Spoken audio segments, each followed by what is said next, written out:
This is a Nekko Media podcast.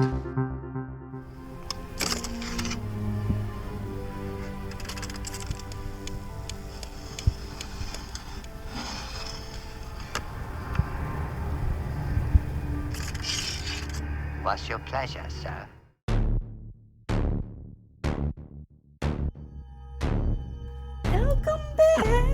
Welcome back! Welcome back. Thanks for joining us for episode 8, An American Fail. I'm Annika Pussyfoot, mother of Grendel, bringer of chains, fucker of faces, full-time soul breaker, dog raper, and Dan Stevens' lobbyist, hobbyist, and push-button throbbyist. With me as per always, I'm Mox at villainous_kind on the Twitter and the Instagrams.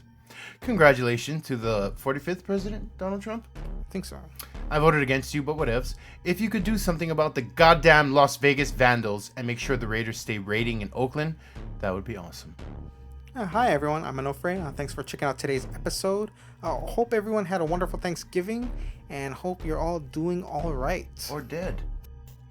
lots of crying on the news and social media, I hear, about Trump and all that shit, and boo fucking who, America.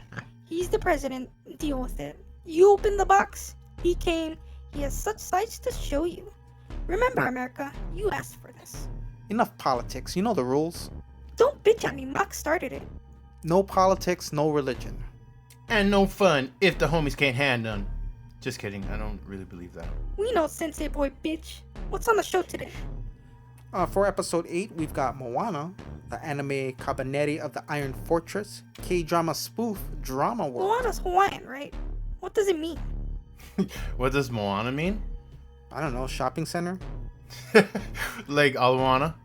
I don't know. It's like a fat girl name, I think. Or like one of those names Holly girls arbitrarily take as a middle name. Like Ashley, Moana, Sullivan.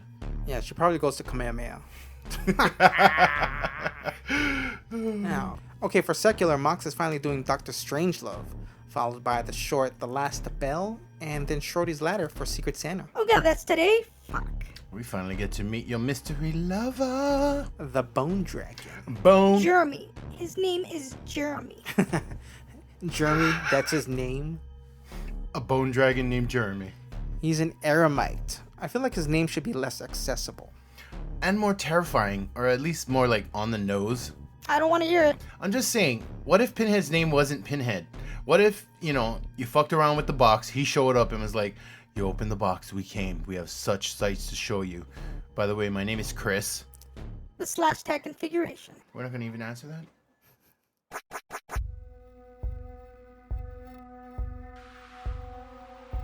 Alright, welcome to this /tag configuration.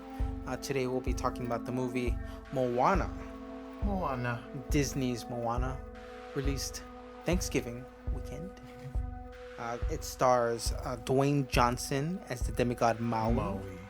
And it stars newcomer Auli'i Carvalho as Moana. Moana meaning ocean. Is that what Moana means? That's what they say, it's ocean, yeah.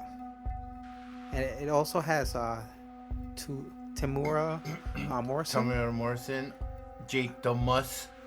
Yeah, Jake Thomas. As Chief Tui. It also has Jermaine Clement. As the crab guy. Lolo something. Tamatoa. That's right. Yeah. It also has Alan Tudyk. Yeah, that's right. Yeah. And I forget that guy's name. He wrote Sione's Wedding, and he was in it. I don't know his name. Is he the composer of the movie? No. Oh. He just played one of the random voices. Oh, is it Oscar Keatley? I think so. Oh, okay. He's Samoan. The movie was directed. Samoan ass. That's why. Ron Clements, Don Hall, also John Musker and Chris Williams, directors. And it also has a soundtrack by Mark Mancini. Also, He did Bad Boys. All right. Inner Circle did Bad Boys. Lin-Manuel Miranda. What you gonna do? Yeah. So Moana. So basically, it's about. So Maui, Dwayne Johnson, is a demigod, and so the island Tafiti, I believe. Something like that. Yeah. Is born, and so in the beginning they explain that Maui, he's a shapeshifter, and a he trickster. steals the heart of the island, which is later physically manifested into a green stone. Yeah. And he takes that, and so by doing that, the island is cursed, and it curses all other islands. It spreads out. Yeah. The darkness spreads. Yeah. The movie itself is a little bit darker than I anticipated. It's kind of dark. Yeah. But so Moana is daughter or heir to Of the throne. chief, yeah. And she actually, well, after stealing the stone, Maui loses his fish hook, which actually grants him his powers. Shapeshifting abilities. And the stone in the ocean after being... And he gets marooned on this random rock island Right. for like 1,000 years. But after that island is cursed, though, we have that lava god, Mm-hmm. who sort of kind of parallels what Pele is, kind of, right? Or Pele is a guess. fire goddess, right? Something like that. I mean, she's the volcano goddess and stuff, but this one is female too. Yeah, maybe that was the inspiration they drew from. And so he loses his fish hook and the stone, and then later, millennia later, or thousands of years, the rock comes upon the shores of Moana's island. The Green Rock, not the Green Rock. Yeah, the Green Rock. Not Dwayne Johnson, The Rock. Yeah, not. Now that we've thoroughly confused you, Yeah. here's where it gets more confusing. So she grows up. Wanting to explore, but she's like, one of those girls. Yeah, like the other Disney movies. Belle. You got Jasmine. Well, we'll get to that later. Or even Little Mermaid. Yeah, Oh, yeah. Ariel. She wants to like become part human. of the world. So basically, she has to return because her island is actually undergoing changes. The darkness is hitting them. Yeah. The crops are spoiling. The fish have fled. And she, in order to get it better, she has to return that rock to the island. Of Tafiti. But again, she has to, she's not allowed to go past the reef of her island. Yeah. And that's like the ancient rule. Yeah. But that's basically it. She has to return the stone, and things will get better. Also known as Lord of the Rings. Yeah. Hawaiian Lord of the Rings. Oh yeah, that could be. Okay, so our take on it. It was pretty. I liked it. I liked it. Yeah, as a Disney. I was going in skeptical because I did not really like Lilo and Stitch. I like some parts of Lilo and Stitch, like the Ohana means family and family means no one gets left behind. Aww. But I thought most of that movie was terrible. This one wasn't though, and the songs to me weren't overpoweringly gay and plentiful. Yeah. But the weird thing I pointed out earlier was on the ride home. It's self reprisal. Awareness. Oh. Well, that too, but they reprise the song, kind of like a Chocolate Factory, Willy Wonka, like Oompa Loompas. So they go back to the same song but a different verse. Whereas this one, same melody. I mean, they reprise the song again. It's the same song that they play at the end. So that's one of the main songs. Like, and to me, it wasn't as musical or as stupid musical as some musicals can get, like Frozen, where they're describing exactly the actions that they're doing on the screen. Oh. Like, it wasn't like, I'm on a ship in the water and I just adjusted the slip and I changed the sheet. They speak in voice. A bird in the sky. Speak in music, right? Yeah. Oh, okay. And the references that they do reference the song. Yeah, it's a self-aware movie. The Rock's character. That was unnecessary. I liked it. I like that it knows how pussy it is. You know? Jeez. It knows that musicals are pussy. Oh. But and the songs weren't good. Like, there's only one good song, which was, of course, the main song that they reprised. I like the crab song. Yeah. The crab song was pretty shiny or whatever. If Jermaine... you liked Flight of the Conchords, you will love this song and that character. You can totally hear. And it's funny too, like the voices. I was like, we're talking about New Zealand islands, not the Hawaiian islands. There's no pigeon in this movie. Yeah, it's not Hawaii yet. This is, this predates Hawaii and the Hawaiian culture. Yeah, probably along when they still had demigods around still. Well, yeah, Maui is a demigod that appears in every Polynesian lore. It's in New Zealand Maori lore. It's in Samoan and Filipino Yes. Oh yeah, apparently, right? That book, it said Filipino myths. Oh, you guys came and helped do the plantation, and that's how we got pigeon. You guys, the Portuguese, the Chinese, and the Japanese, and of All course contributed Hawaiians. to pigeon. Yeah, But all of us trying to learn yeah. English same time. Same time. That's what turned out. And Hawaiians took credit for the pigeon language. Sure, go ahead and take the credit for that. They look at oh, the fuck will probably speak pigeon. Yeah. But so the music. I think pigeon is ridiculous. Oh, the music was good. It was okay. Just that one song. Yeah, good. Okay. Yeah. I guess not. I don't want to say traditional Disney movie, but or plot, or is that subplot? The romantic subplot. Yeah, that was absent, which Yeah. was good. Yeah. Well, you know why Moana is like a little girl. Yeah. I don't think they're trying to like be having her go through that kind of deal. Well, like she's heir to the throne, and then but they kind of leave. They tell her you gotta. Oh, Johnny Jake- Lingo. John- Marry my daughter, and you're gonna get 7 cows. But again, like you pointed out, this is called Moana. This is not Aladdin. Yeah, Where, yeah. like you got Jasmine, who was like, "Oh, I just want to get out of these walls here. These walls are holding me back." Yeah. And then, but she is typical Belle, where she has like she kind of thinks outside the box and what's out there, or But she sacrifices her wants for the need of the many.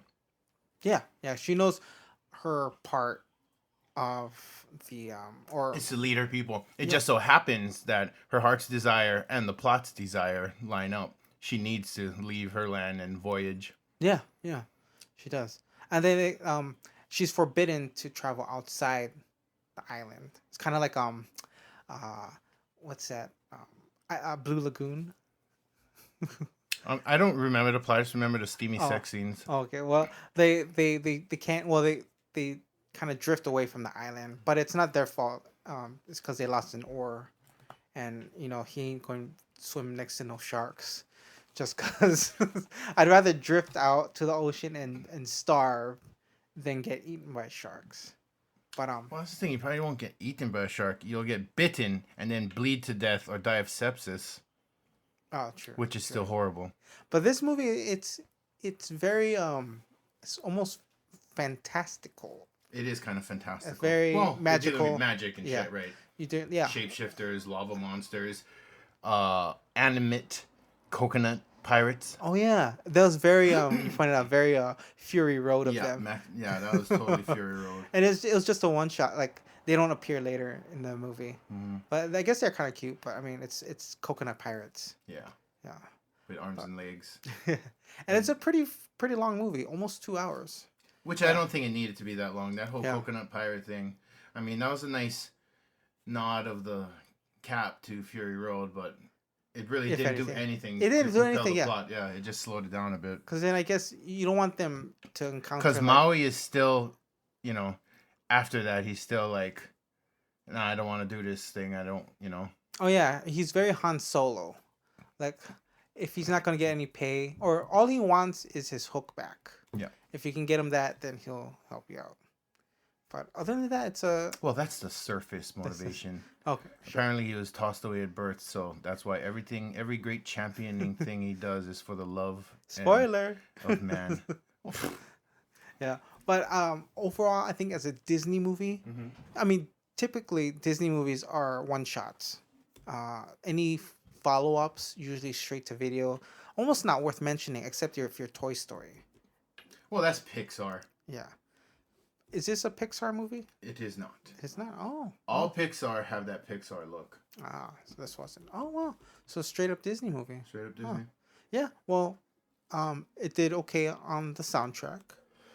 Story wise, it was okay. I mean, the princess in this one does the. Yeah. She does does. all the She work. does the. Yeah. Yeah. She's like I mean, The Rock doesn't feel really like a traditional sidekick. For one, he's not all that funny. Yeah. Unless you're into like arrogant humor. He basically just teaches her how to sail. Yeah. That's it. She doesn't even know how to sail. Yeah, she doesn't. She didn't know what the sheet was. It's the fucking sail itself. Come on. Yeah, that's it. But good one shot. And yeah, it was a good time, a good opening weekend for a Thanksgiving movie to go see with the family, for sure. Yeah, especially if your family is part Hawaiians or Polynesians. or if you love The Rock. And the soundtrack does incorporate Hawaiian language too. Is it? I'm not sure if it's Hawaiian. Yeah, Polynesian. it's some kind of Polynesian. Yeah. Lots of dafa di da hara hela ava kind of stuff. Like, okay. Sure. I couldn't even tell you. I can only assume they're saying, okay, set sail, head north or head west. No. That's probably what they said. I'm guessing. They didn't say voyagers. In thick New Zealand accents. Yeah, it's New Zealand accent. This. You can't do this. Right. Cute. I'll definitely pass. And you know what? Why the fuck did you include Schrody and his weird friend in the Secret Santa? I ain't trying to see that fool. I feel like that's a little insensitive on your part. Maybe even a little bitchy. Yeah, you're the one with the new love. If anyone's gonna feel assed out and awkward, it'll be Schrody. Besides, whose name did you pull? It's called Secret Santa because, spoiler alert, it's a fucking secret. What you nerds do for Thanksgiving? We're not nerds, but okay. At brunch, it was Filipino food, more or less. Hung out with some family, walked around Waikiki. It was short. Dinner was Chinese food, watched some TV. And at midnight, I had Jack in the Box. That's dope. Fucking, I suffered through football games I didn't give a fuck about because the Raiders ain't playing. You know, I saw random family members I don't care about, and their offspring, who I care even less about. Children are the white belts of our species. Only they don't realize adults are the black belts, and everything they've just discovered I already fucking knew. Uncle, did you know they didn't have forks at the first Thanksgiving? For one, it's Thanksgiving, cause we're giving thanks, not tanks. That sounds more like a terrorist holiday. And yes, of course I knew there weren't forks at the first Thanksgiving. There's nothing your amorphous child mind could conceive of that I don't have the answer to. Uncle, how come you don't have a wife? Cause, shut up, that's why. Then I drank. The best part of Thanksgiving is drinking, or as I like to call it, Random Thursday. And of course, ate. Not turkey though, never turkey. Fuck turkey. I had roast and oxtail and some gross Samoan thing made of sheep meat drowned in coconut milk. That's what happens when they let immigrants in this country. You bring your nonsense fake customs and foods. On Thanksgiving you eat turkey like an American, goddammit. Sheesh, I love America. I just hate turkey. It's chicken's retarded cousin. Whatever. Can't understand your jungle tongue. I bet you're the creepy uncle, huh? You're totally the creepy uncle. Fuck you, you're the creepy uncle. Nah, I'm the cool uncle, son. This is your Twitter account. Description. Film Raiders tennis porn. Unmarried, no kids. Hashtag brony. Hashtag 50 Shades of Grey. Wow. Super creepy. Fuck you! That is not my Twitter. Some of it is my Twitter, but not the last couple ones, and fuck you. Not the last couple ones, fuck you. Alright, you fucking haters. Let's just do the segment. Creepy uncle bitch. Kicking and streaming. You're the brony. What the fuck is a brony? What kind of a weirdo doesn't eat turkey? Are those the dudes that like My Little Pony? Is that brony?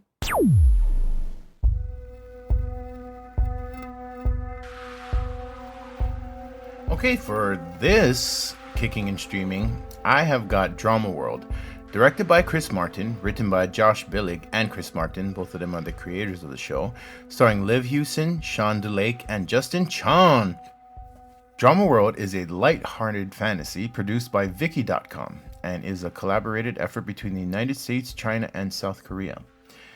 Basically, Claire is a K-drama obsessed 20-something who is a binge worm, preferring the romance and whimsy of Korean melodramas and its characters to that of actual live humans.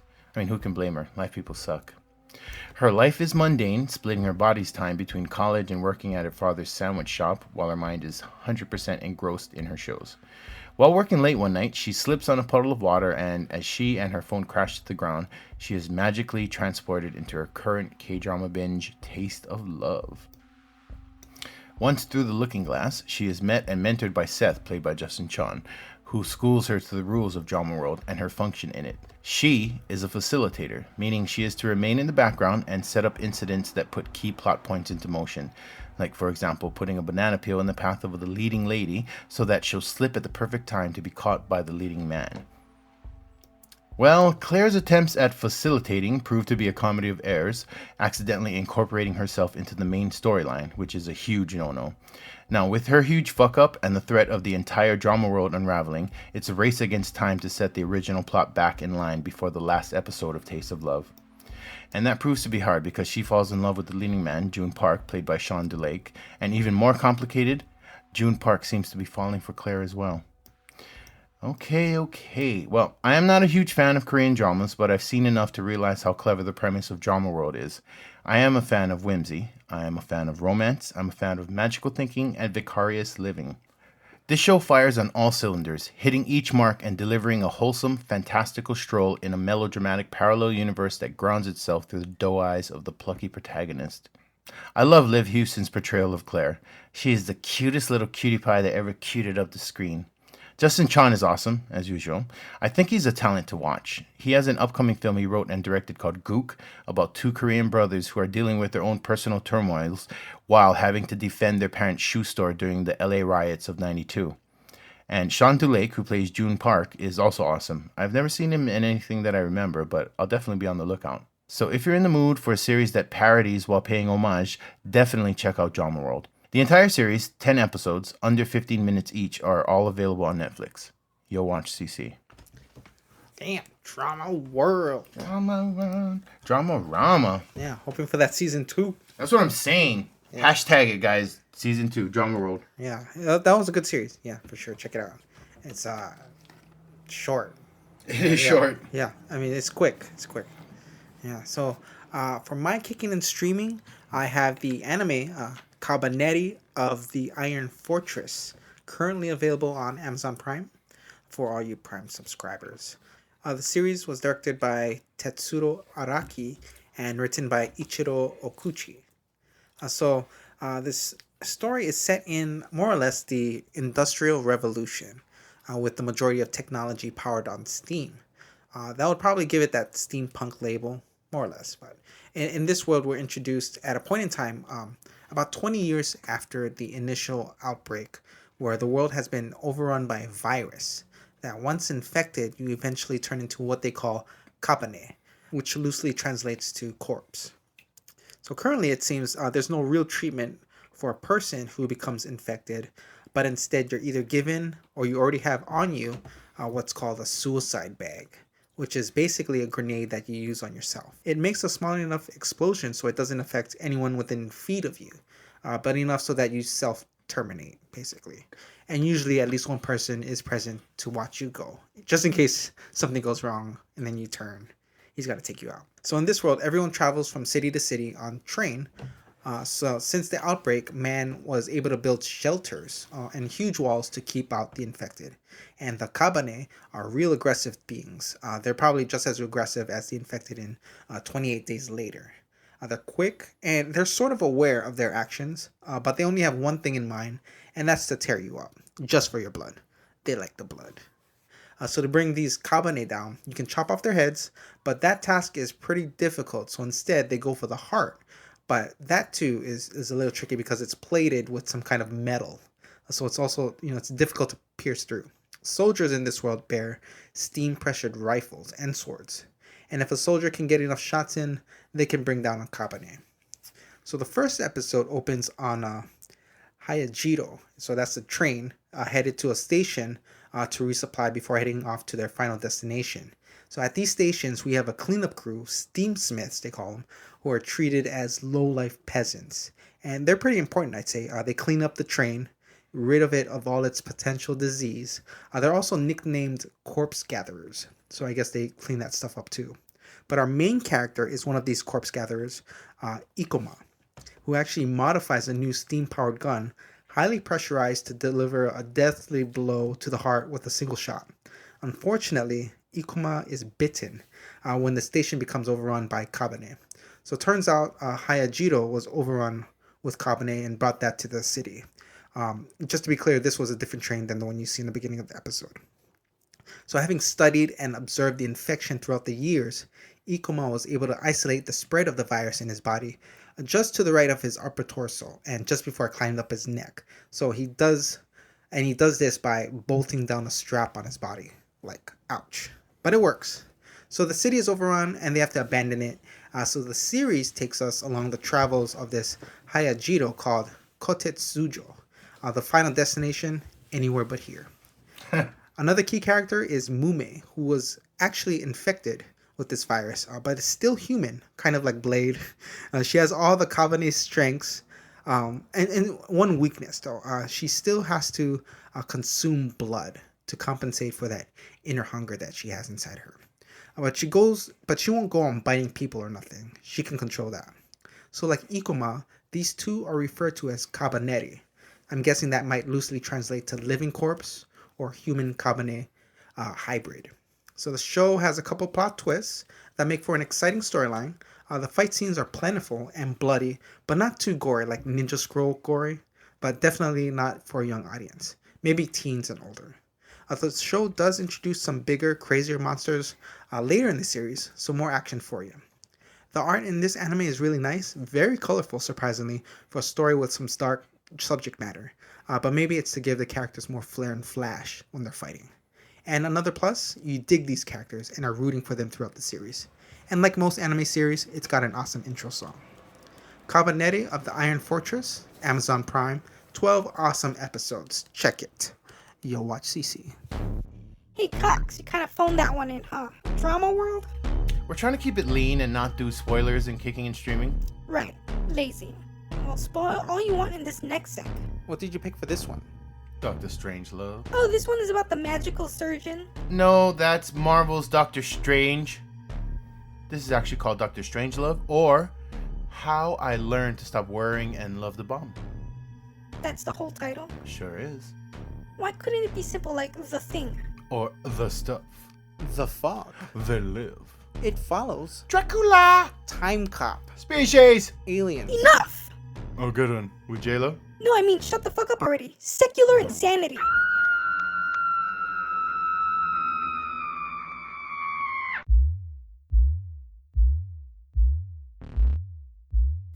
Okay, for this secular insanity, I have Doctor Strangelove, or How I Learned to Stop Worrying and Love the Bomb. It is directed by Stanley Kubrick, written by Stanley Kubrick, Terry Southern, and Peter George, based on George's book, Red Alert. It stars Peter Sellers, George C. Scott, Sterling Hayden, Slim Pickens, Peter Bull, and Darth Vader himself, James Earl Jones. Okay, so this film starts off with a crazy general named Ripper ordering squadrons of bombers to deploy, instating Plan R, which is basically an endgame retaliation scenario enabling a general, such as Ripper, to order a nuclear strike on Russia if it is feared that the Pentagon has been attacked and otherwise compromised by the Ruskies. Ruskies. I haven't heard that term since the 80s when the Cold War ended. Anyway, back in Washington, in the president's war room, a council of inept political and military advisors struggle to walk back the impending nuclear holocaust. Plan R makes that utterly impossible. It calls for radio silence and barricading of Ripper's military base, and for the bombers, it gives them carte blanche to disregard any orders they may receive via radio regarding calling off the strike, unless the order is accompanied by a 3-letter reverse code that only the general who initiated Plan 9 knows. In this case, you guessed it, General Ripper. So, the President of the United States calls in the Russian ambassador to try to get the Russian president, or premier, I think they refer to him as, on the phone to inform him of the coming storm and to see what can be done on their end. Well, they reach the Russian president, who is powerless on his end, or so it seems, to stop the attack. He informs the Russian ambassador that this attack will trigger the Doomsday device, a Russian machine built for an automatic nuclear retaliation protocol, basically destroying the entire world. Back at Ripper's base, on orders from the president, a company from a nearby base attempts to storm Ripper's base to get him on the phone with the president. During the attack, Ripper and his XO British Air Force Captain Mandrake, played excellently by Peter Sellers, are holed up in his office talking about bodily fluids and the fluoridation of drinking water. Ripper is so insane. Mandrake does his best to try to trick the reverse code out of Ripper, and he gets close, but when his base is breached by the opposing force of other Americans, he falls into a despondent lurch and then kills himself. That leaves Mandrake scrambling to piece together the code from seemingly inane scribblings on one of Ripper's notepads. He does succeed, he calls the president, and he delivers the much-needed code. I left out the hilarious scene of him trying to get through to the president. It's like a joke. If I explain it to you or regurgitate it, it'll just ruin it. So you've got to see it for yourself. Back at the Pentagon, they have managed to call back 30 of the 34 dispatched bombers. The Russians have shot down 3, but that still leaves 1 plane en route to delivery. I won't blow the ending because if you haven't seen this, you definitely should. I waited a long time to watch this film. I didn't enjoy Clockwork Orange or 2001 Space Odyssey, although I recognize the achievement in filmmaking. It just never resonated with me like the first half of Full Metal Jacket and The Shining did. So I was super apprehensive about checking this one out. It'd be like, fuck, one more film that makes me feel stupid. I'm glad I did. I love this film. It's accessible enough for a simpleton with lowbrow tastes such as myself to both appreciate and enjoy. I separate the two because you can appreciate something without enjoying it, as is the case with Clockwork Orange and 2001. Appreciation is intellectual, while enjoyment is emotional and visceral, but this film strikes gold on all 3 fronts. The acting is top shelf, the cinematography and production design are magnificent. Everything about this film is top notch. It's also funny as hell, a prime example of black comedy. Nuclear holocaust isn't something that should be funny, but the masterful strokes of satire depict the absurdity of war and the idiocy of those who stage it. I purposely left out the character of Dr. Strangelove. You've got to see him for yourself. Sig heil to you, sir. Yo, watch CC. Interesting. Pass. What's on the shortest straw? The Last Belle, a 20-minute animated short. It's animated? What's with this animated stuff today? Lots of good animated stuff out there. We're slowly getting into it. Yeah, there's quite a bit on animated cats, too. Oh, really? Like what? There's Garfield, that lazy cat that sleeps, eats, and shits all day. Or SWAT Cats, the Radical Squadron, mechanics by day, and fighter pilots whenever the city needs them. Heathcliff, Heathcliff, no one should terrorize the neighborhood. Son! Yes. Thundercats. Good one. Thundercats, ho! Grab it with the pussy talk. Huh? Did you just say grab it? Can it? You mean the pussy? Grab it. The shortest straw.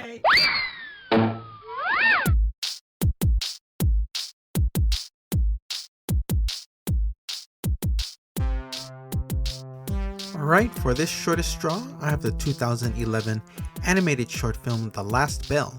It was written by Jim McGuire and co-written and directed by Neil Boyle. It features the voices of Amanda Donohoe, Sienna Guillory, and Colin McFarlane. So the story is based in modern day London and is focused on Rosie, voiced by Guillory, and how she finally found love. That's the story. A 20-minute short about a woman who found love. It's more adult themed than you might think considering it's animated, but there's no nudity or cussing if that's what you're thinking. But for sure you won't find this playing on Nickelodeon or the Cartoon Network. Maybe Adult Swim. The film opens up on Rosie at work in rainy London, and she gets a notification on the computer. Later we find out she has a date with someone she met online. Rosie says chat room. So I guess that's old school. Nowadays you just use an app and a legit profile pic. Come on, stop it with the fakeness. You'll meet no one without opening yourself up.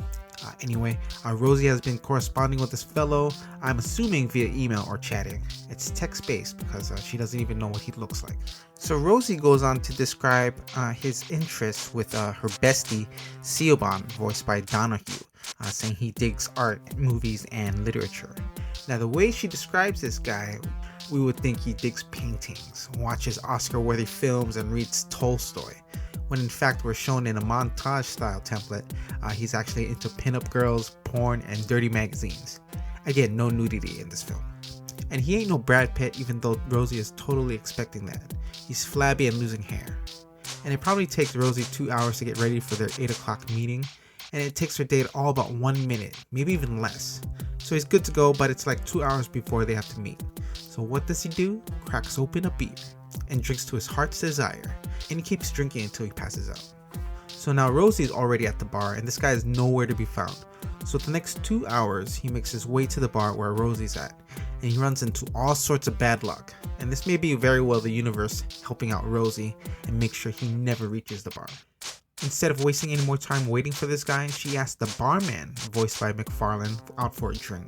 They actually head back to his place, oh so conveniently, just a few floors above the bar. When up there, the barman offers Rosie a shot. Instead, they start going at it. But all this we see in silhouettes through his window. Again, no nudity. It's not that kind of animated film. And so the story ends telling us that this is how Rosie found love. And if you've noticed, I've been referring to Rosie's date as guy or he or whatever pronoun. It's because he has no name. He is a nobody. Moving on. Now, I don't know if love was what she was actually looking for initially. I like to think later, though, they both got married, had kids, grew old together. There then ends their story. Love. But I mean, don't give it up on the first night, girl. Or maybe she was just in total control and she knew what she was doing. I'm not judging. If it works, it works. You go, girl. The Last Belle is a nice animated short. Instead of waiting for Mr. Right, just talk to the guy who's been there waiting with you. Or not. I mean, Rosie did dodge the bullet there, for real. Check out this short on YouTube. That's The Last Belle. That's Belle. You can even visit the website, thelastbelle.com. Also want to mention the wonderful score too, composed by Stuart Hancock. There's a nice romantic, quirky flair to it. Really nice stuff. The Last Belle. Yo, watch CC. Sounds like he'd be grabbing more than just... Just stop it there. To be honest, I don't think I've heard that word used as much as I've heard it this year since when I first saw From Dusk Till Dawn. What word? Apple pie pussy. Hell yeah. That's right. Used in a different context, though. I think they were just, promoting a line of flavors that they had available, right? I mean, that's the titty twister for you. No locker room talk. Fuck it. Yeah, I think the Raiders don't even talk about the kind of stuff in the locker room. They're classy. No, that's true. The inmates there only talk about grabbing dicks. Wow, inmates. Burn! Burn, yes. Yes, you will burn in hell for that comment. Hey, it's the holidays, man. Time for giving and grabbing. He's on fire! The Raiders celebration dances, I bet the web restaurant, huh? Not you too, P. Let's go open presents. Schrody's ladder. Hate us.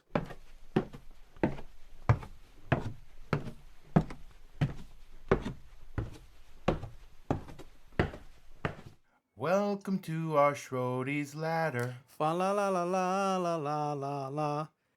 Introducing my new boyfriend. La la la, the name's Jeremy. Excuse me, who are you? What's up, bro? I'm Jeremy. Fucking up the song. What a way to start this segment. We've never been properly introduced. You just met him outside. Could you keep an eye on Schrody tonight, Harry? Some good, clean crowd control? Of course. I'm his corrections officer. Oh my god, they're really going at it right now. I can date who I want when I want. You never broke it off with me. I said I was leaving. I thought you were gonna buy me dinner. I never came back. Can we please calm down? Ono's making meatloaf tonight. I heard it was the bomb. I concur. Hey, Shorty, come here. Come here. What's going on, man? Yeah, man, chill. It's the holidays. And I'm making meatloaf. Yeah, holidays for fucking humans. That's why we put together this Secret Santa, so we could all partake in the holiday festivities. Come on, Shorty. We're all just here to have a good time. Yeah, Schrody, let's go open presents, man. Yeah. Who's the man? I'm the man. That cat in your lucid dreams, the one who holds your hair back while you vomit, hooks you up with a pack of smokes, gives you a lift to work. I'll even walk your dogs for a while you're away, and pick his shit up for you. Oh shit. Oh, shit. Now let's just keep it at this tone. Cool? Cool. Come on, you fuckers. Let's open presents. Bitch. All right, everyone, take your seats. Once again, thanks for coming out tonight, and thanks for participating. You suck. Cocksmoker? What the? What's up, guys? You see this asshole? Put that finger down. Or paw. Whatever the fuck. May I remind you, this ain't the labyrinth. Let's keep it PG-13. Fuck you. Anyway, we'll go through Secret Santa now. Yeah, we'll go in alphabetical order. Harry, you're up. All right, I got you, actually. Me? Oh, yeah? What'd you get me? Here you go. An envelope. Did you get me money? I hope you like it. Holy shit. 2 tickets to UB40 Reunited. They're performing in Honolulu, Hawaii at the Blaisdell Arena, Wednesday, December 21st. Show starts at 7 p.m., doors open at 6 p.m. All ages welcome. Awesome gift. Nice plug. Yep. Okay, Jeremy, you're next. I got you, Ono. Oh, wow. Thanks, Jeremy. Another envelope? Hope you like it. Holy shit. 2 tickets to see stand-up comedian, actor, author, writer, voice actor Jim Gaffigan, star of The Jim Gaffigan Show. He'll be performing in Honolulu, Hawaii at the Blaisdell Concert Hall Thursday, December 22nd. Show starts at 7 p.m. Doors open at 6 p.m. All ages welcome. Should be a fun show. Nice plug. Word. Mox, you're next. All right. I got you, Schrody. Awesome, bro. An envelope. You know, everyone giving out envelopes and shit. It's just a piece of paper with 9 characters on it. It's a code. A code. You enter it on a website. What website? AdultEmpire.com. Adult Empire. Better porn. Now. Unlimited video on demand with an unmatched selection. More than 45,000 movies and more than 200,000 scenes. Watch anytime, anywhere. Watch as much as you like on your desktop PC, laptop, tablet, or mobile device. You can also stream it to your TV. Roku is free with your membership. Unlimited streaming video on demand. Adult Empire. Nice plug. Yeah, I think they have those for sale on the website too. Porn. You got me porn. Later tonight, you can go beat it. Burn. That's what I was planning anyway. What the hell? do you know? God Look at damn. the Tell us TV. that. Of course you were. Okay, my Secret Santa was Jeremy. Yeah, no shit. I know, right? Hope you like this one, man. Envelope? Really? Everyone giving paper this Christmas. Yeah, it's a piece of paper with an email and password on it. You enter it on a website. Another porn website? Nope. Kickstarter. Oh, wow. I'm familiar with that. Is this like a login for a project? Yes, I made a pledge in your name. Oh, nice! What's the campaign for? It's for a video game called Agony. Looks like it's a first-person view. Survival horror game set in hell. The game makers say they'll be presenting the most terrifying vision of hell in the history of gaming. The campaign was created by Playway, an independent game publisher and developer founded in 2011 in Warsaw, Poland. I pledged the $40 in Canadian, $30 in US currency. You'll get a Steam key of Agony, exclusive updates only available to backers, and a pack of wallpapers and special thanks in the game's credits. Estimated delivery in May of 2017, but since you backed it already, you get early access to an exclusive demo. Sweet! Nice plug. I know, right? Alright, Annika, you're next. I got you, Harry. Crap, P, what'd you get him? The box is huge. Damn, yeah. I might need help bringing it home. Open it up. Pea, carrots, really? Sid Wainer and Sunfresh peeled rainbow carrots. A total of 50 pounds of carrots. You get 10 boxes in there, 5 pounds a box. Fresh from the farm to your door. Fresh multicolored peeled rainbow carrots. If you'd like more, order from Costco.com. Let's plug. But no thanks. I think I got a year supply in here. Rainbow colored carrots, huh? I had no idea those existed. You can make a stew with those. You know, I think I will. Stew for a year. Thanks, Pete. All right, Schrody, you're up.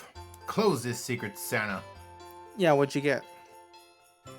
Well, if you didn't know by now, I got Annika dummy. Damn, yo. Aw, what'd you get me? An envelope? Yup. Hope you hate it. A gift card? To Walmart? $5? Yeah, use it to buy yourself some flea shampoo, you witch. Burn!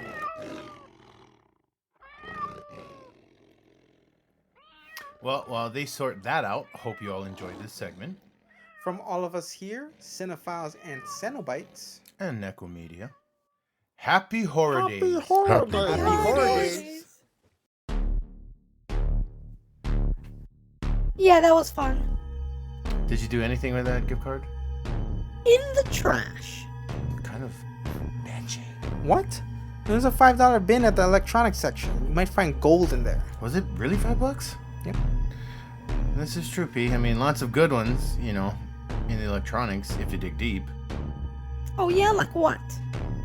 I got my copy of Point Break for $5 there. I wasn't much of a fan of the new one. I'm talking about Keanu and Patrick version. The real one. No shit, I think I'll go dig that thing up. What's on this set of 6? Favorite animated films? Again with the animated crap. Whoa, whoa, whoa. There's several good ones in this one, actually. Yeah, some possible favorites of yours. we'll see. Let's settle 6. The box. We came. Now you must come with us. Taste our pleasures.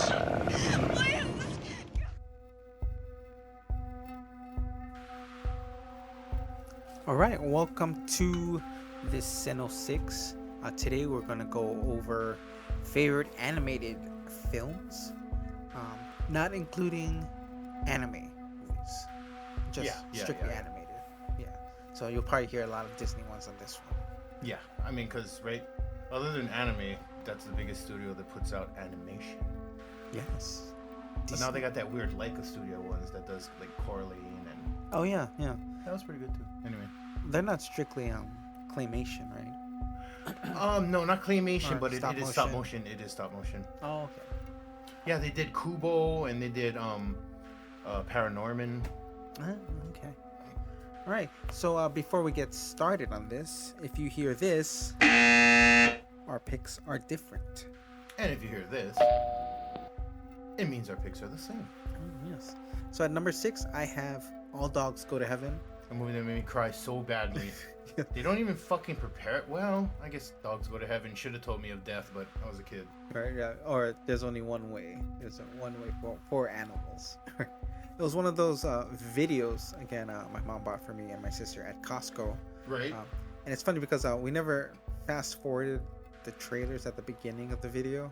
Only during the movie. So like every video we had, we sat through the trailers. So if you got the same video as me, you know that you cycled through Rock-a-Doodle trailer like 1,000 times. I remember watching the actual movie, but was pretty much bored of it because it was nothing like the trailer, which should have been the other way around. Rock-a-Doodle was a horrible fail. He's trying to be Elvis? Is that what he is? I think so. I don't remember the plot. I just remember it was horrible. But anyway, yeah, All Dogs Go to Heaven. I think the best part about watching this movie as a child, no one dies in this one. Well, I mean, technically, when I say that, all the characters remain in the film, and whoever I guess technically dies goes to heaven. Even dogs like Carface. So Anne-Marie, yeah, right. Anne-Marie, you know, the little girl, gets the family she deserves at the end. Gets to keep Itchy regardless of the amount of fleas he actually has. As an adult, though, it's a pretty dark movie.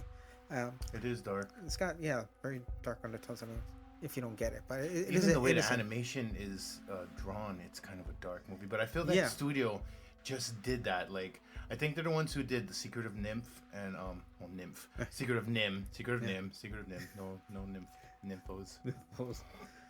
But I wonder if Charlie or Itchy deserved to have a friend like Anne-Marie, even though you think they used. At first, I thought they used her ability to talk to animals as like an animal whisperer, as a way to make funds and take care of her instead of they straight up played her and took advantage of her skill. But this movie is still a plus, though. Can't beat that chemistry between Burt Reynolds and Dom DeLuise. Even better when they're dogs. Yes, for sure. So for numero 6, I have Despicable Me. Super awesome, touchy, hilarious movie. I love cutesy movies like this where the main guy is the villain, or the main guy is a villain, and he finds out that he's not as badass as he thinks he is, or he comes into conflict with someone who is worse. In this case, Vector, the super evil nerd. Also, the little orphan girls he adopts are cute and precious as fuck. It melted my evil guy heart too. At number 5, I have The Brave Little Toaster. This one is actually also another Disney classic. I thought it was another company, but yeah. Yeah, I thought it would have been like MGM, fucking All Dogs. Yeah, it's definitely pre-Pixar, pre-Aladdin. So it's definitely a little bit rougher than that. Show you. Shut up, carpet! Although I don't know why the toaster though gets all the credit. Give me the lamb. Yeah, with being the brave one. I mean, they all went through the forest, so it was a group effort. They all faced certain death. Yeah, like at could junkyard. the toaster do it alone? Then he's brave. Right, and it was a group effort with the rest of the crew being Lampy, Blanky, Radio, and Kirby the vacuum. Is that really their names? Yeah, it Wow. is. Yeah, it's pretty. They pretty stressed easy. themselves wide on that one. But much props to Kirby for dragging the rest of the appliances on that one chair that they had with the car battery attached to it. If you ever tried to carry or pick up a car battery, it's pretty damn heavy. But they all braved it out, especially during the scene where they get picked up by the parts guy and you see them strip the poor blender of its motor. Poor thing. But and also not to mention the air conditioner who supposedly self-terminated. Yeah, in this one. every air conditioner I've had seemed to do that, just to commit harakiri. It's like he bastard, and it always dies right when it's hot. Yeah. It makes like this huge woofing sound, and then just ploop. But the air conditioner did get fixed by the master Rob. And that was such a heartwarming scene because it's A finally boy and it was, his AC. yeah, that's all he wanted to do was one last encounter with the master. But the whole crew did leave off at all happy at the end, which is what we all wanted as kids. That's it. Story done. It's kids. So local. It's kids. It's kids. You know, when I was a kid. But From kid time. yeah, we all know these things are gonna be trashed at a dorm party, because Rob goes off to college. Oh, yeah. Yeah. So, but good luck, appliances. So at number 5, I've got Shrek. We all know how it is to be the ugly-ass ogre who, by some miracle, quests to save a princess who then falls in love with you because under all your ugliness and sarcasm, you're actually a sweet, badass romantic. Boom. Mind's blown. Also, Donkey is the best animated sidekick since Robin Williams' Genie. All right, at number 4, I have Toy Story 2. This one was a blast of a sequel. It was a lot of fun to watch, and I was fortunate enough to catch this one in theaters. They do quite a bit of parodies in this one. You get Jurassic Park, Star Wars, and they even introduced tour guide Barbie, which was hilarious. But this one also introduced to us 2 different types of collectors. So you have the one I like to call the Indiana Jones kind of collectors. It belongs in a museum where the toy is preserved and maintained pretty much forever. Everything wrong with men. yes. The whole virginal thing. Yeah, and you're only admired and loved through glass. And so the other type of collector, an Andy, in which you actually play with your toys to its full use. You might get scratches, on your toys or even a little tear, but it's okay. It happens. And that, When She Loved Me track, it played. It was so bittersweet, but I'm happy that Jesse actually joined Andy's crew. Wreck-It Ralph. That's my number 4. Yeah, that was a good movie. What an awesome amalgam of all old school awesome games. I said awesome twice. With a sad sack protagonist you can't help but love and want to succeed. This movie is hilarious, cool, and has a nice twist ending. And it also has profound moments that break your heart and then refill it with joy. I love this movie, Wreck-It Ralph. Yeah, but... yeah, it was good. Sure. At number 3, continue on with the Disney greats. I have Aladdin. Oh god, that's why we were talking Aladdin earlier, Yes. because it's on your fucking list. I got to see this one in theaters as well. I Nerd. forget which one, but I know my uncle brought our own food, which was just a hot dog, tortilla chips, and 1 soda. But this is definitely one of the best animated Disney films out there, and a lot of it had to do with the genie, voiced by Robin Williams. Right? Yeah. Then why you was challenging me that? Oh, because you thought there was other ones in between this and Donkey. There wasn't. Yeah, no, but the genie was ever so charming. Robin Williams, of course, too, his wacky self. He was the perfect actor for this character, and also we can't forget my boy Scott Wanger. Is that his name? Wanger? Sure, not Wagner. I think it's spelled Wanger. Wow. Yeah. Wang. Or He went out with a wang. we could just say Steve from, Full House, who played Aladdin, and again in the cartoon, animated series. Yeah. Oh god, that series is terrible. Great ass movie, stupid sequels, and stupid spin-off series. I'd watch Aladdin every morning though before school. So it was nice. A whole new Yeah. world. We can't definitely forget that soundtrack. That was a bomb one. Don't you dare close your eyes. Hold your breath. It gets, gets better. Yes. Like a shooting star. So dramatic. Oh my God, yes. And he takes her on a cruise. That is actually pretty pimp. They That tried is. to duplicate that in this British movie I saw. Anyways, the magic carpet ride thing. Yeah. So, a whole new Oh, and world. there's also that song by Steppenwolf, Magic Carpet Ride. Dun, dun, dun, dun, dun, dun. Magic. I don't know what to reason find. Why don't you come with me, little girl? On a magic carpet ride. Oh, okay. I was thinking of Coolio for some reason. Isn't that Fantastic Voyage? Yeah, that's fantastic. Yeah, Voice. nothing to do about a magic carpet, or No, no, nothing. But yeah, dope soundtrack. For sure. My number 2 plus 1, The Little Mermaid.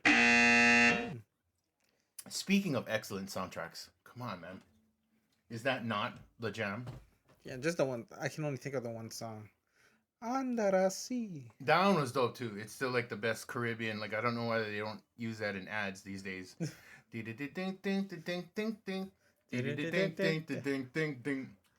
come on. But oh, you're forgetting the fucking the one just like part of your world, you know? Part of your world. No, that's not. You're still singing it to the melody of a whole new world. No, I don't know that song. Do you want to comment on the cover of the Little Mermaid? Yeah, there was dildos on it. And you look at it. I mean, it is. Do you have the original? Because I had it for a while until we moved. No, I don't have that. Because if you original bought the first pressing, it's supposed to be there, but they re-released it with it gone. Yeah, or I hope they fixed it. But I mean, Yeah. Well, they got rid of it. Yeah. It was. I mean, if you point it out, but like. Well, also in Aladdin, when they're blowing smoke, right? It spells sex. No, I think that's Lion King. Oh, is that okay. Like, no, they said when that magic carpet ride, right when he drops her off, like you're supposed to like put the volume all the way up. Why? And like supposedly he says, but he doesn't mouth the words, but you hear the audio. It says, "Take off your clothes." Hell yeah! It's like, I don't know, like if that's true. I've never tried it actually, but that's what they said. I must have watched it 30 trillion times growing up, and I don't know about you, but I always wanted to be part of her world. Ariel. My number 2 flick is not a Disney movie. Is actually Transformers. Oh hell yeah. Yeah! You got the touch. Yes, the only reason why this movie is good is because of that song. Power. Yeah. But everything about this movie is actually awesome. The animation is great. The story is all the music is great in this one. You got the touch. The matrix of leadership that's passed down and used wrong, and that's why you couldn't open it. I liked Hot Rod, and I think he was the natural successor. But I also, to me, I feel for Ultra Magnus because I always feel like I'm a better number 2 than I would be number 1. No, right, and then he tries to open the matrix, and guess what, son? You ain't cut out for the job. Yeah. But yeah, that's the only reason is because of the songs. I remember going over to my friend's house. He rented that, and he also rented Robin Hood Men in Tights. So we did a double feature.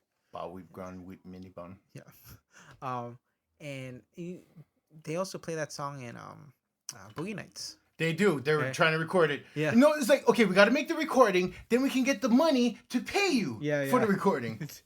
Your hero or your winner. Yeah, that's Transformers for you. Yeah. So my number 2, Beauty and the Beast. God, if there's ever a classic I relate to, it's this. Great songs, great strong female protagonist, great antagonist, who also turns out to be the love interest and also awesome hero. I love how the metaphor of this film is also his prison externally. His personality, which is monstrous, has become his exterior and will forever be unless he can find someone to see beyond his assholeness and then love him. Yeah, but all he did was just turn her away. I mean, does that deserve him to turning into an animal? But he laughed. Who would ever take in a hideous hag as you? Aww. Then she turned into a beautiful princess and said, well, because you're such a shithead. Guess what, fucker? That sucks, yeah. Okay. He should have just kept his mouth shut. Because like nowadays, I'll be like, I ain't let you... That's what I'm saying. You show up in the rain in the middle of the night.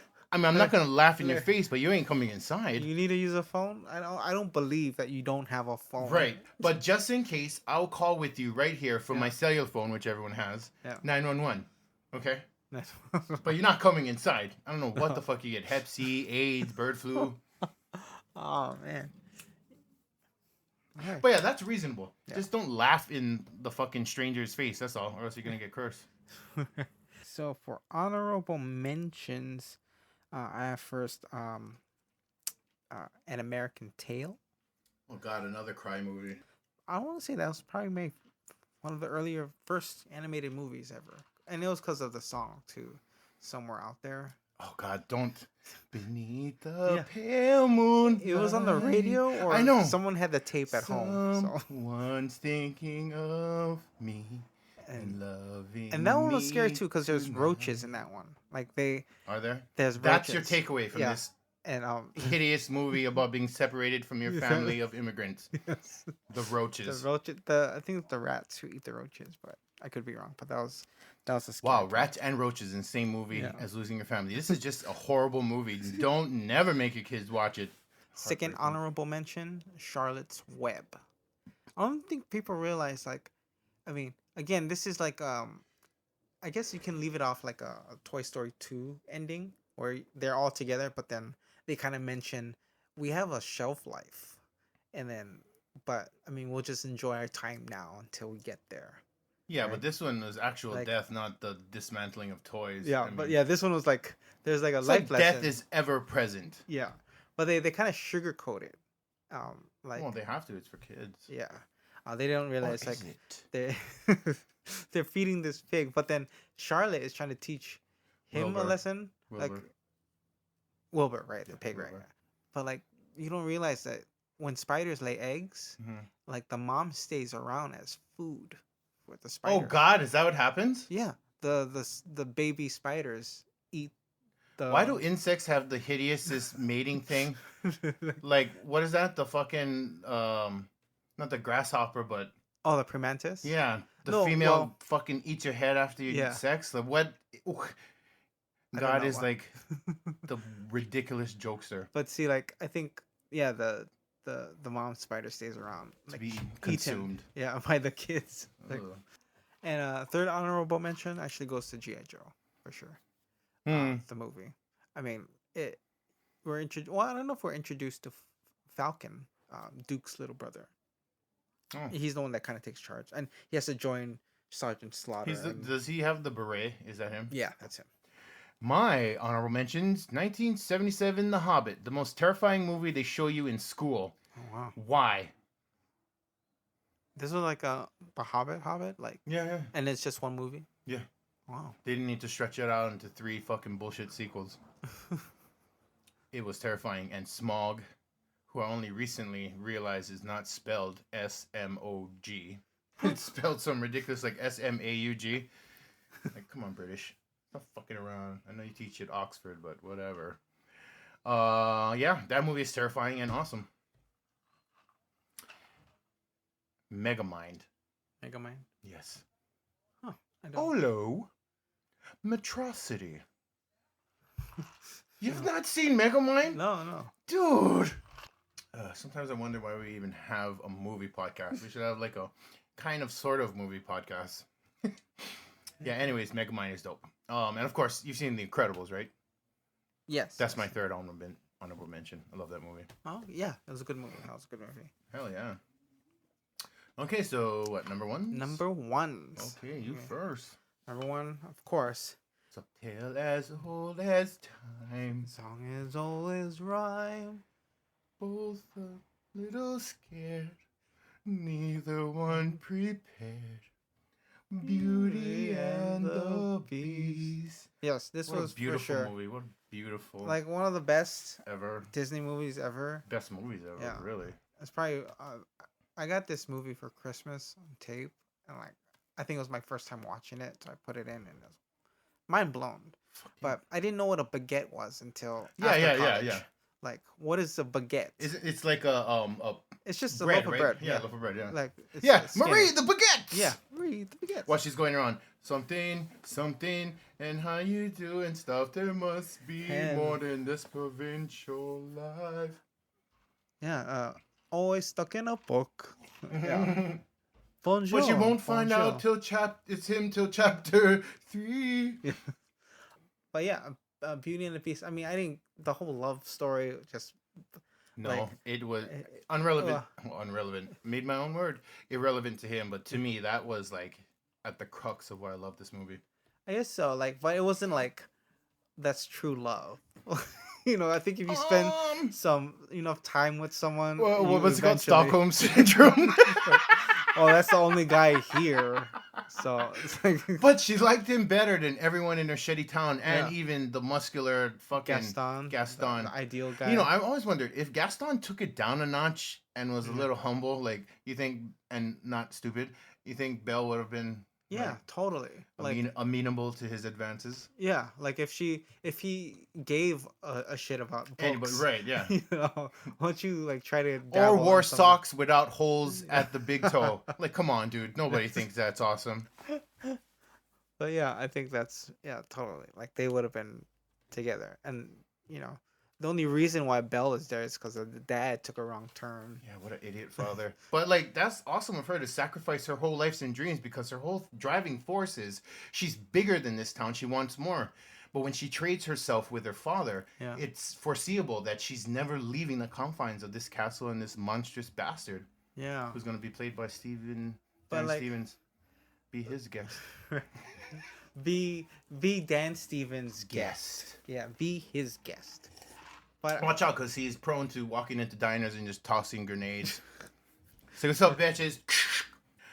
Well, my number one favorite cartoon of all time, not including anime, Wall-E. wow. I just love this movie and this story and the character of Wall-E. I like how he's the last conscious thing in the world, and he watches old movies and dreams of love like that. Then from out of nowhere, from the sky, comes Eva, his chance at love. And he has to journey to space to save her and achieve his hero status, but it's all worth it. And remember, in space, no one can hear you clean. So cute, so cute. The tagline. This whole movie is just cute. I've seen like a tribe billion times and will continue to do so until they bury me and dig up my bones. That is our favorite animated movies so far. Let's see what Disney comes out with. That's true. I could maybe get down with the Beast. No beauty, just the Beast. He ain't no bone dragon. Yeah, you want Reign of Fire. Hell yeah. Just shut your face. Alright, are we done here? Let's wrap this meat burrito up. Yes. Thanks for stopping by. Hope you enjoyed the show. Please check out past episodes on iTunes and subscribe if you haven't already. Also, you'd be doing us a huge favor by rating and reviewing the podcast as well. You can do so on iTunes. Check us out on Tumblr, cinephiles-cinebites.tumblr.com, and Twitter at cynical_mass. Oh no. That's CINECAL_MASS. The same goes for our Facebook page and Instagram. We're also on YouTube. Search Nekko Media. That's NEKKO Media. We have a bunch of playlists with trailers and short films and our episodes as well. Hell yeah, we do. So, basically, thanks for checking us out. Check out our friends. We've given constant shout outs. No need to do it again. Happy holidays. This is Mox at Villainous Kind. Stay rating, Oakland. Yeah, thanks again for checking out today's episode. Hope you enjoyed it.